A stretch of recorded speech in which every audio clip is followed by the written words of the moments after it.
But first at 6:30, a Valley teenager booked on terrorism charges after a social media threat against schools. And it comes as we've seen recent threats at multiple schools across the state.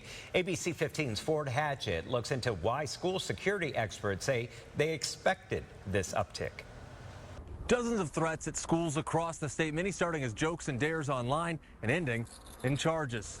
On the heels of several forums on school safety, Phoenix police Friday announcing the arrest of a teenager who they say threatened 12 schools on social media, resulting in almost 6,000 absences in the following days. I was a prosecutor for 14 years. Attorney Josh Kolsrud worked as a prosecutor in several counties and says some threats even come from other states. Then it becomes a federal issue because it involves more than one state, so the FBI would immediately get involved. In the last 2 weeks, ABC15 has tracked threats at more than a dozen schools in the Valley and other threats in Yuma, Globe, and across the state. Well, I have a unique perspective in that I spent over 32 years with the Phoenix Police Department. Michael Kurtenbach is the Arizona Department of Education's Director of School Safety. We have to stay prepared and stay diligent. Never letting down his guard, no matter how many of the threats turn up empty. The last thing you want to do is make a mistake when you had information in hand beforehand. According to the Educators School Safety Network, the number of school threats has actually decreased in the last 5 years, but an uptick in threats is predictable after a school shooting